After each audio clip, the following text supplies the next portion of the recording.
In the first video for this last part of the course, what I want to talk a little bit about is immigration. And clearly, this is going to be presented from immigration into the United States.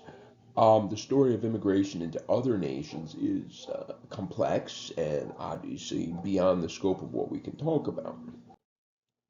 So, immigration is, of course, this idea of citizens from another country moving to, and we're going to, moving to the United States in this case. We can see here is immigration in the United States between 1820 and 2022.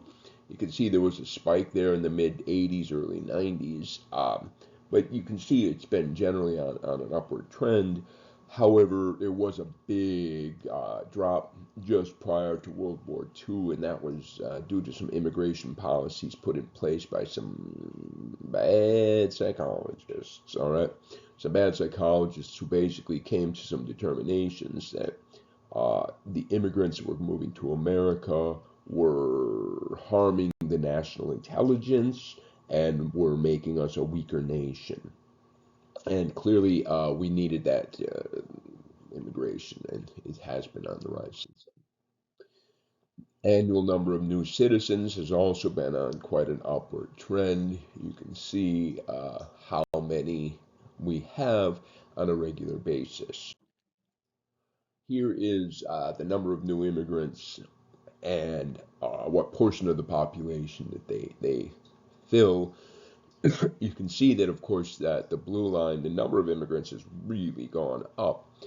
But what we see is that the proportion of the entire population has, well, it's at a high point, but it's not higher than it traditionally was.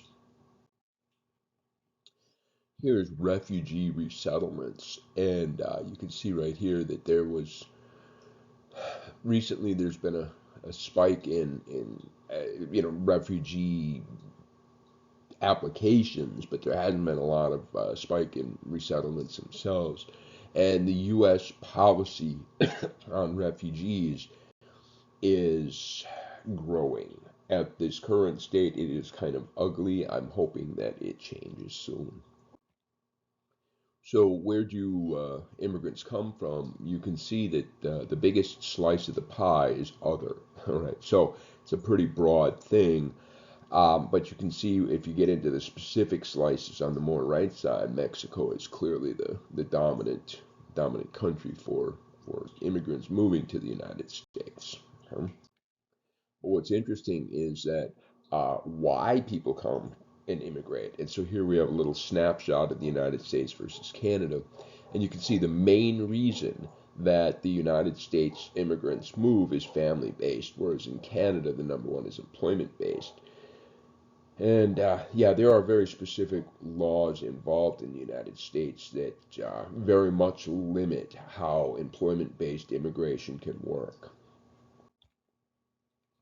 They come to many places, of course they do. Here's a map showing essentially where immigrants come from, and you can see the number one is clearly California on this map, but the next dark spots on there is Texas, Florida, and New York.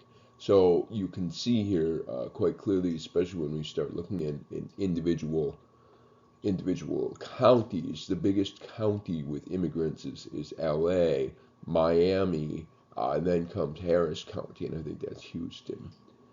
Queens, Cooks, Kings, Alameda, King County, Washington. That's Seattle, I think. So you can see where they're basically the biggest chunks are going, or biggest large groups are going to. But yet you find that in the United States, if we take a snapshot of the United States and where immigrants are coming from, it's pretty clear that different parts of America have radically different immigrant populations. Whereas California, the largest slice of the pie is Mexico without a question. But what you find is once you leave move away from California, which is, of course, shares a border with Mexico, so it shouldn't shock us. But you move to New York, and the slice of the pie for others is like over two-thirds of the pie is others. So it's quite an experience. And having been in the immigration, the INS office in Manhattan, I can definitely attest to this slice of the pie called others, because that room was the most multicultural room I have ever experienced in my life.